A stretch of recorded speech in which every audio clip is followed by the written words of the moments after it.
En esta semana en la que se celebra el Día del Cuento Infantil y Juvenil, hablamos de esas historias.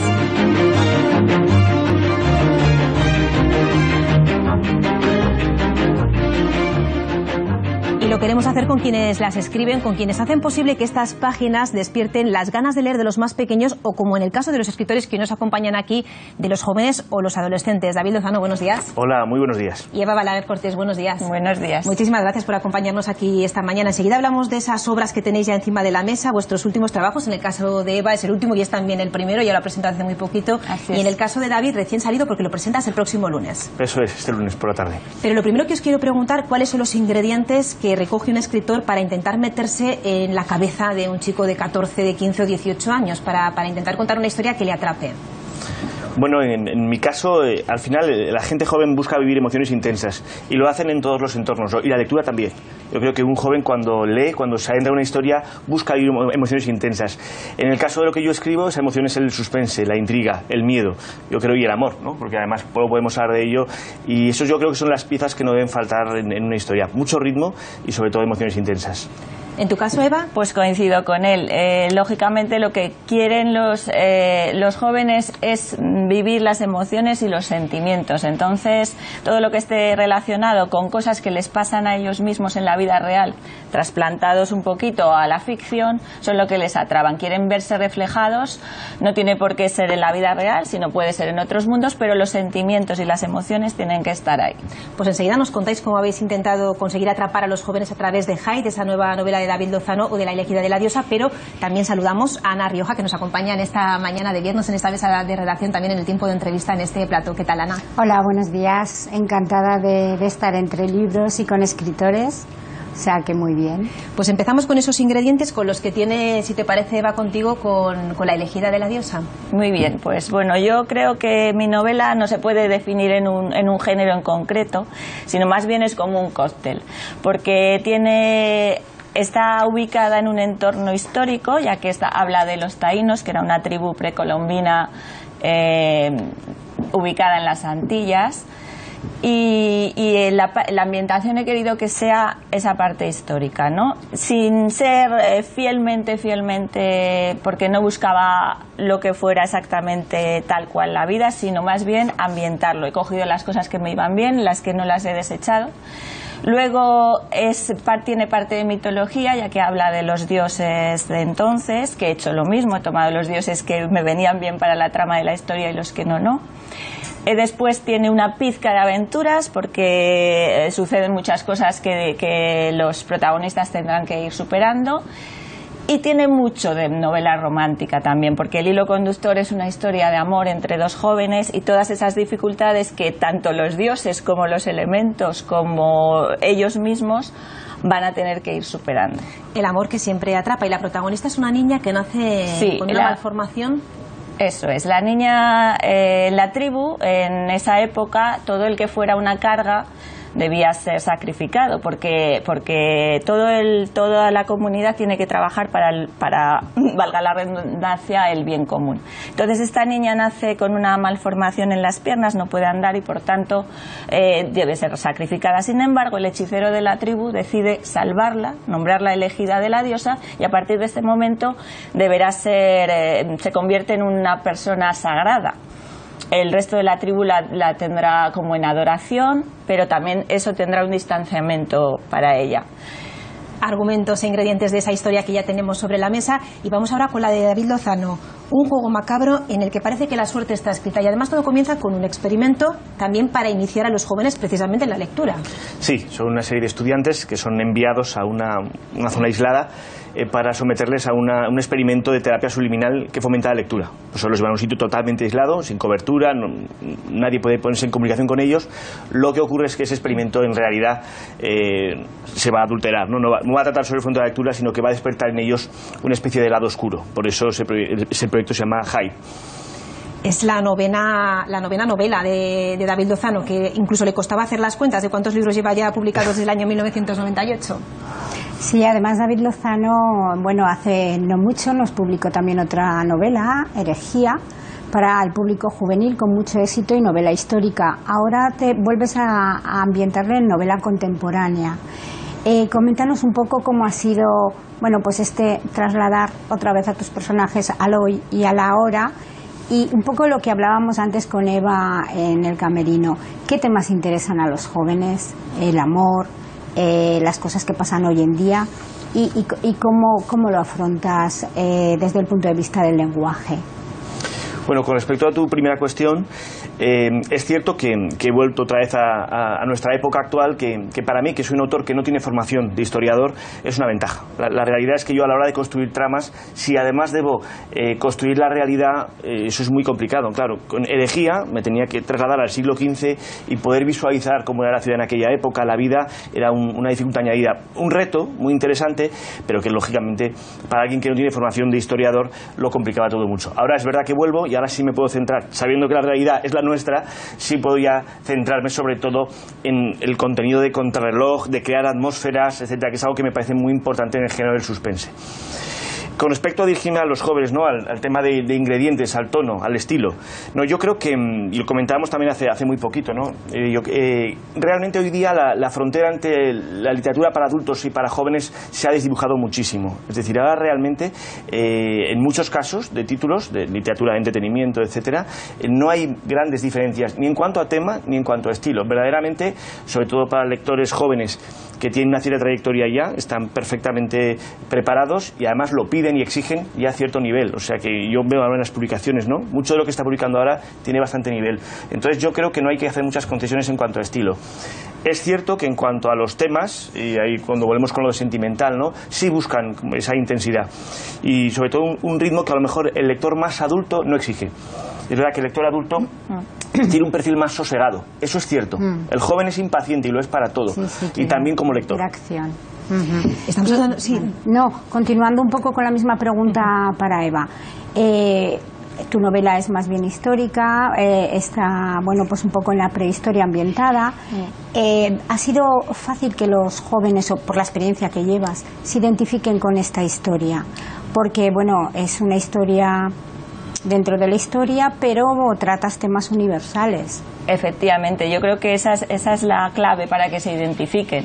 Yo creo que el marco es más bien anecdótico. Ellos lo que quieren es vivir los sentimientos tal cual los ven reflejados en la novela, ¿no?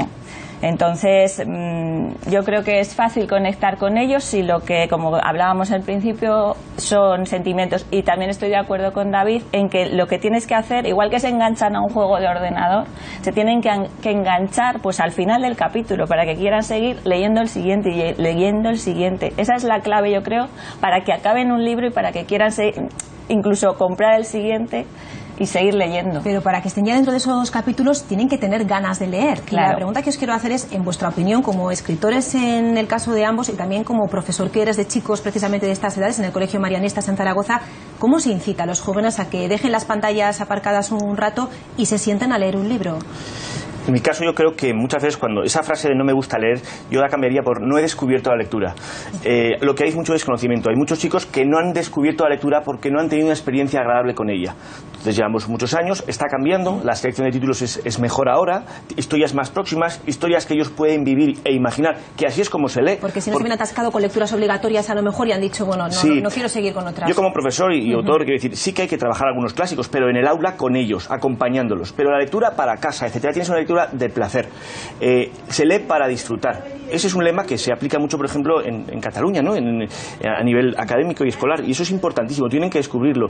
Y también deben participar en la selección de títulos, que yo creo que eso es algo importante. Darles voz, que ellos digan a los profesores qué tipo de historia les gusta. Están muy al margen del proceso de selección de títulos.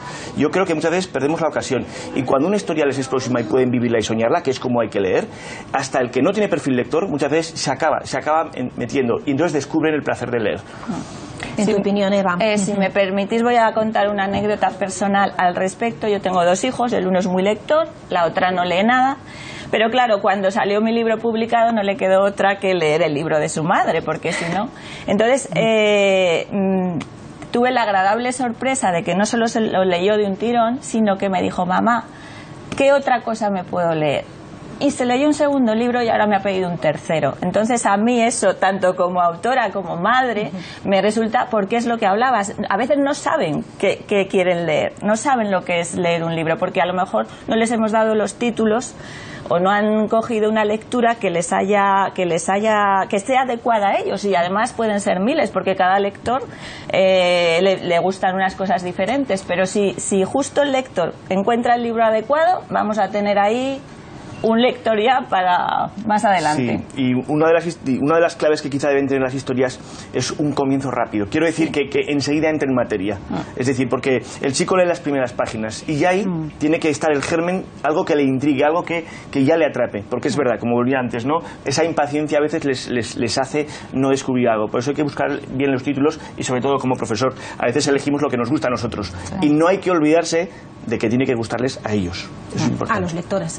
Que van a ser estos jóvenes. Estamos hablando esta mañana de literatura juvenil con dos escritores aragoneses, pero no nos queremos olvidar de los más pequeños, porque estos días se están realizando cuentacuentos, exposiciones y también talleres para celebrar ese Día Mundial del Libro Infantil. Durante toda la semana, la red de bibliotecas municipales de Zaragoza está acercando la lectura a los más pequeños, una cita que no se han querido perder los futuros lectores. Miedo. Habrá vampiros, fantasmas y monstruos muy terroríficos. Son miles los personajes de ficción que se escapan de las páginas durante toda la semana para celebrar el Día Mundial del Libro Infantil.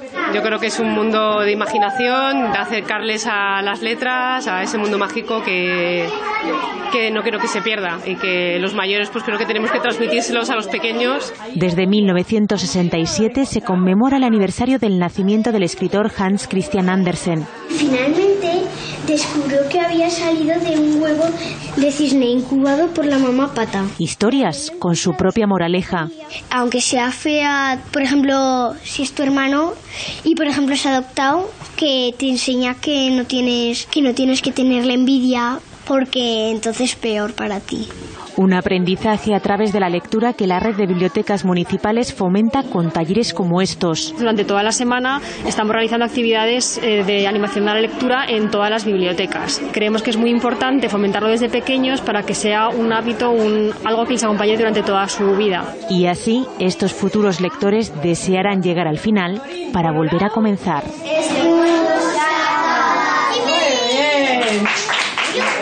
Bueno, pues una de las claves que nos daba también Eva, desearán llegar hasta el final, ¿verdad? Con esa primera frase que les pronuncian en el cuentacuentos, y había muy pequeñitos, hasta bebés, que se acostumbran ya a escuchar lo que les cuentan. Sí, además yo creo que las editoriales están haciendo una labor muy buena desde el principio con los cuentos, porque ya les regalamos a los bebés cuentos que ya pueden meter en la bañera, que pueden chupar, que pueden oler, que pueden estrujar. Entonces les damos el objeto que ya se familiarizan con él, y encima los papás están un rato con ellos contándolo. Entonces, si esa labor se hace desde pequeñitos, yo creo que ya vamos marcando el camino. Es muy importante. ¿Y cómo leen los jóvenes, David? Porque tenemos los informes PISA a cuestas que nos dicen que leen poco y además que leen mal, porque no acaban de entender lo que están leyendo. Yo no sé si como profesor o en el caso de Eva también como madre corroboran esos resultados de los informes PISA o viven una realidad diferente con los jóvenes. ¿Qué es lo que veis? Se ha polarizado mucho. Entre los jóvenes hay un bloque que lee y lee mucho y no tiene problemas de comprensión lectora, y luego hay otro bloque importante, mayor, que lee muy poco o nada. Y efectivamente, y eso es una tarjeta amarilla, una llamada de atención a colegios, institutos y demás, en secundaria sobre todo, porque efectivamente algo no se está haciendo bien, porque no llegan bien preparados en cuanto a comprensión lectora. Eso es cierto. Hay que apostar mucho más. Yo siempre digo, de verdad, hay que apostar menos por la sintaxis y más por las habilidades comunicativas. Enseñarles bien a leer, a escribir, la comprensión lectora, y creo que en eso se falla. Hay que dedicar mucho más tiempo. Y lo importante que es también el hecho de que puedan tener un contacto con el escritor, lo de que hablábamos de los ciclos de iniciación a la lectura, las charlas con los escritores, pero ya en los propios institutos. Vosotros, tú que eres más novel, sí, no sé, pero tú, David, ¿cómo es esta experiencia con ellos una vez en el aula después de que hayan leído tus novelas? Muy buena, la verdad es que, y además no solo con un perfil lector, es que cuando el autor va a las aulas y lo ven, ¿no? Muchas veces esas frases no andan, pero si está vivo, sí, el hecho de que haya escrito un libro no significa que estemos todos muertos, efectivamente, y descubre nada, pero eso es gente que está viva, sí, efectivamente, ¿no? Entonces, la verdad es que rompes completamente el aula, ayudas a que no vinculen la lectura con lo académico, porque es una cosa distinta, a mí me encanta, y cuando la charla tiene lugar en la biblioteca, en el salón de actos, no es una cosa, es leer no es estudiar, es otra cosa. Y entonces descubren un mundo y las preguntas que te hacen, hasta el malote de la promoción. Yo muchas veces me encuentro con que luego el profesor me dice, oye, es increíble, pero este que te ha preguntado jamás ha mostrado ningún interés en nada y tal. Es algo de verdad y por eso cada vez que oigo, ¿no?, que se activa un nuevo programa de este tipo, etcétera, me parece un absoluto acierto, ¿no? Ese y otro tipo de iniciativas. En relación con los lectores que tienes en el aula y también en las presentaciones que haces, que a veces son auténticos acontecimientos tanto en España también como en otros países de América Latina. Nos gustaría hablar de tu salida al exterior, también de esa película que se está preparando con La Puerta Oscura, pero nos queda muy poquito tiempo y me gustaría que, como lo que queremos hacer es incentivar la lectura, invitar a los jóvenes a que lean, que nos leyerais un pequeño fragmento de vuestras novelas que tenéis sobre la mesa para dejarnos esa puerta abierta a la imaginación y a tener ganas de seguir leyendo. ¿Empezamos, Eva? Sí. Bueno, yo voy a leer un pequeño fragmento que es del primer capítulo y dice así. El hechicero sujetó la cara de la recién nacida con la mano izquierda y con la derecha trazó con la punta del cuchillo 2 finas líneas onduladas en cada mejilla y rápidamente le pasó la lengua por los cortes limpiando la sangre. Los gemidos de la pequeña se renovaron con más fuerza. Después la tomó en sus brazos, se puso de pie y la alzó hacia el cielo, mostrándola al viento, a la luna y al mar, y le dio un nombre, Ratucapeatá, la elegida de la diosa. Es la novela de Eva Balaguer Cortés, la presentabas el pasado día 24 y ya está en las librerías. Y tenemos también sobre la mesa Hyde, que se presenta el próximo lunes, David. Sí, el lunes a las 19:45 en el Colegio de Abogados, la calle Don Jaime. Así que invito a todas las personas que quieran y ahora leo el fragmento entonces. Tenéis el germen de la sangre en vuestro interior. Si no recibís la dosis diaria de información que calme vuestros impulsos, sentiréis una irrefrenable necesidad de causar daño con la misma fuerza que experimenta un drogadicto que sufre el síndrome de abstinencia. No conseguiréis resistir, no durante toda la semana. Cualquiera puede convertirse en agresor, cualquiera puede convertirse en víctima, depredador o presa, de día o de noche. Bailáis al filo de la navaja. La más leve desobediencia degenerará en nuevos ataques. ¿En qué estáis dispuestos a transformaros?